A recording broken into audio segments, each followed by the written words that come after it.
Good morning students. हमारा fourth lesson चल रहा है। उसका आज का टॉपिक है अर्थव्यवस्था, कृषि, शहरीकरण और वाणिज्य। नए जीते गए क्षेत्रों में बसे हुए लोगों का प्रमुख व्यवसाय कृषि था। इस्लामी राज्य ने इसमें कोई परिवर्तन नहीं किया। जमीन के मालिक बड़े बड़े और छोटे किसान थे और कहीं कहीं राज्य था। इराक और ईरान में जमीन काफ़ी बड़ी इकाइयों में बटी हुई थी जिसकी खेती किसानों द्वारा की जाती थी। ससानी और इस्लामी कालों में संपदा स्वामी राज्य की ओर से कर एकत्र करते थे। इन इलाकों में जो पशुचारण की स्थिति से आगे बढ़कर स्थिर कृषि व्यवस्था तक पहुंच गए थे। जमीन गांव की साझी संपत्ति थी। अंत में जो भूमि संपत्तियां इस्लामी विजय के बाद मालिकों द्वारा छोड़ दी गई थी वे राज्य द्वारा अपने हाथ में ले ली गई और साम्राज्य के विशिष्ट वर्ग के मुसलमानों को दे दी गई थी। विशेष रूप से खलीफा के परिवार के सदस्यों को कृषि भूमि को सर्वोपरि नियंत्रण राज्य के हाथों में था, जो विजय का काम पूरा होने पर अपनी अधिकांश आय भू राजस्व से प्राप्त करते थे। अरबों द्वारा जीती गई भूमि मालिकों के हाथों में रहती थी। कर, खराज जिसको बोला जाता था, लगता था, जो खेती की स्थिति के अनुसार पैदावार के आधे से लेकर उसके 5वें हिस्से के बराबर होता था। क्या होता था कि जैसी खेती होती उसी के अनुसार कर लगाया जाता था। उसका कई बार आधा हिस्सा भी ले लिया जाता था, कई बार दूसरा हिस्सा, कई बार तीसरा, कई बार चौथा, कई बार पांचवा। इस तरह से जिस तरह खेती की स्थिति होती, जिस तरह की फसल होती, उसी हिसाब से उसे कर लिया जाता था। जो जमीन मुसलमानों की मिल्कियत थी अथवा जिसमें उनके द्वारा खेती की जाती थी उस पर उपज के 10वें हिस्से के बराबर कर लगता था। जब गैर मुसलमान कम कर देने के उद्देश्य से मुसलमान बनने लगे, क्योंकि जो मुसलमान थे उनसे तो कम कर लिया जाता था उनकी खेती से, और जो गैर मुसलमान थे उनसे ज़्यादा लिया जाता था। इस कमी को पूरा करने के लिए खलीफाओं ने पहले तो धर्मांतरण को निरुत्साहित किया और बाद में कराधान की एक समान नीति अपनाई। 10वीं शताब्दी से राज्य ने अधिकारियों को अपना वेतन भूमियों के कृषि राजस्व से, जिसे इक्ता कहा जाता है, लेने के लिए प्राधिकृत किया।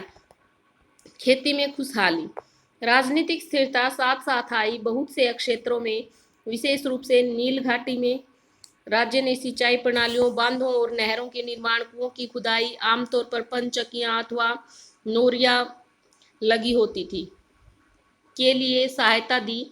ये सारी चीज़ें अच्छी फसल के लिए ज़रूरी थी। इस्लामी कानून में उन लोगों को कर में रियायत दी गई जो ज़मीन को पहली बार खेती के काम में लाते थे। मान लो पहले की बंजर भूमि हो और उसको फिर खेती के लिए अगर शुरू किया जाए वहाँ पर खेती करना, तो उसको शुरुआत में कम कर देना पड़ता था। किसानों की पहल और राज्य के समर्थन के जरिए खेती योग्य भूमि का विस्तार हुआ और प्रमुख प्रौद्योगिकीय परिवर्तनों के अभाव की स्थिति में भी उत्पादकता की वृद्धि हुई। बहुत सी नई फसलें जैसे कि कपास, संतरा, केला, तरबूज, पालक और बैंगन की खेती की गई। यूरोप को उनका निर्यात भी किया गया। जैसे जैसे शहरों की संख्या में तेजी से बढ़ोतरी हुई, वैसे ही इस्लामी सभ्यता फली फूली। बहुत से नए शहरों की स्थापना की गई जिनका उद्देश्य मुख्य रूप से अरब सैनिकों को बसाना था, जो स्थानीय प्रशासन की रीढ़ थे। इस श्रेणी में फौजी शहरों में, जिन्हें मिस्र कहा जाता था, कूफा और बसरा इराक में, और फुस्ता तथा काहिरा मिस्र में थे। अब्बासी खिलाफत की राजधानी के रूप में अपनी स्थापना के बाद आधी शताब्दी के अंदर बगदाद की जनसंख्या बढ़कर लगभग 10 लाख तक पहुंच गई। इन शहरों के साथ साथ दशमिक, इस्फहान और समरकंद जैसे कुछ पुराने शहर थे जिन्हें नया जीवन मिला था। खाद्यान्नों और शहरी विनिर्माताओं के लिए कच्ची सामग्री जैसे कि कपास, चीनी के उत्पादन में वृद्धि की गई, जिससे इन शहरों के आकार और उनकी जनसंख्या में बढ़ोतरी हुई। इस प्रकार संपूर्ण क्षेत्र में शहरों का एक विशाल जाल विकसित हुआ। एक शहर दूसरे से जुड़ गया और परस्पर संपर्क एवं कारोबार बढ़ गया। शहर के केंद्र में 2 भवन समूह होते थे जहां से सांस्कृतिक और आर्थिक शक्ति का प्रसारण होता था। उनमें एक मस्जिद होती थी जहां सामूहिक नमाज पढ़ी जाती थी। यह इतनी बड़ी होती थी कि दूर से दिखाई दे सकती थी। दूसरा भवन समूह केंद्रीय मंडी था, जिसमें दुकानों की कतारें होती थी और व्यापारी के आवास और सराफ का कार्यालय होता था। शहर प्रशासकों और विद्वानों और व्यापारियों के लिए घर होते थे जो केंद्र के निकट रहते थे। सामान्य नागरिकों और सैनिकों के रहने के जो क्वार्टर होते थे वो बाहरी घेरे में होते थे और प्रत्येक में अपनी मस्जिद, गिरजाघर और सिनेगोग, छोटी मंडी, सार्वजनिक स्नानागार और एक महत्वपूर्ण सभा स्थल होता था। शहर के बाहरी इलाकों में शहरी गरीबों के मकान, देहातों से लाई गई जाने वाली हरी सब्जियों और फलों के लिए बाजार, काफिलों के ठिकाने, अस्वच्छ दुकानें जैसे चमड़ा साफ करने या रंगने की दुकानें या कसाई की दुकान होती थी। शहर की दीवारों के बाहर कब्रिस्तान और सराय होते थे। सराय में लोग उस समय आराम कर सकते थे जब शहर के दरवाजे बंद कर दिए गए हों। सभी शहरों का नक्शा एक जैसा नहीं होता था। इस नक्शे में परिदृश्य, राजनीतिक परंपराओं और ऐतिहासिक घटनाओं के आधार पर परिवर्तन किए जा सकते थे। जो राजनीतिक एकीकरण और खाद्य पदार्थों और विलास वस्तुओं की शहरी मांग ने विनियम के दायरे का विस्तार कर दिया था। भूगोल ने मुस्लिम साम्राज्य की सहायता की जो हिंद महासागर और भूमध्य सागर के व्यापारिक क्षेत्रों के बीच में फैल गया। 5 शताब्दियों तक अरब और ईरानी व्यापारियों का चीन भारत और यूरोप के बीच के समुद्र व्यापार पर एकाधिकार रहा। यह व्यापार 2 मुख्य रास्ते यानी लाल सागर और फारस की खाड़ी होता था। लंबी दूरी के व्यापार के लिए उपयुक्त और उच्च मूल्य वाली वस्तुओं जैसे मसालों, कपड़ा, चीनी, मिट्टी की चीजों और बारूद को भारत और चीन लाल सागर के पतनों और अदन और एधाब तक और फारस की खाड़ी पतन, सिराफ और बसरा तक जहाज पर लाया जा।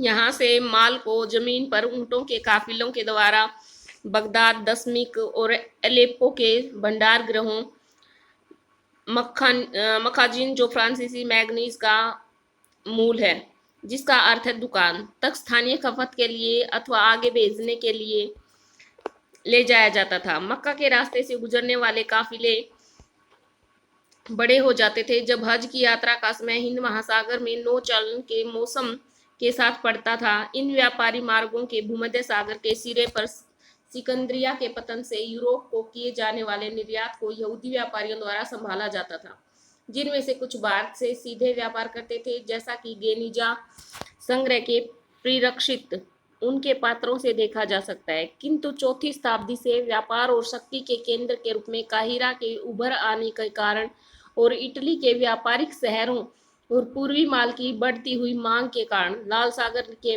मार्ग ने अधिक महत्व प्राप्त कर लिया। पूर्वी सिरे की चर्चा करें तो ईरानी व्यापारी मध्य एशिया और चीनी वस्तुएं, जिनमें कागज भी शामिल था, लाने के लिए बगदाद से बुखारा और समरकंद होते हुए रेशम मार्ग से चीन।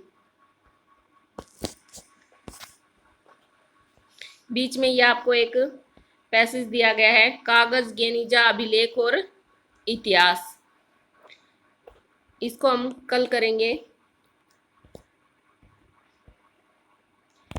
तुरान भी वाणिज्यिक तंत्र में एक महत्वपूर्ण कड़ी था। यह तंत्र यूरोपीय वस्तुओं, मुख्यतः फर और स्लाव गुलामों से के व्यापार के लिए उत्तर में रूस और स्कैंडिनेविया तक फैला हुआ था। इन वस्तुओं की अदायगी के लिए इस्तेमाल किए जाने वाले इस्लामी सिक्के वोल्गा नदी के आसपास और बाल्टिक क्षेत्र की बड़ी संख्या में पाए गए। इन बाजारों में तुर्क गुलाम भी खलीफा और सुल्तानों के दरबारों के लिए खरीदे जाते थे। आज हम इतना ही करेंगे, आगे हम कल करेंगे। साथ साथ अपने नोट्स तैयार करते रहना। So thank you, have a nice day.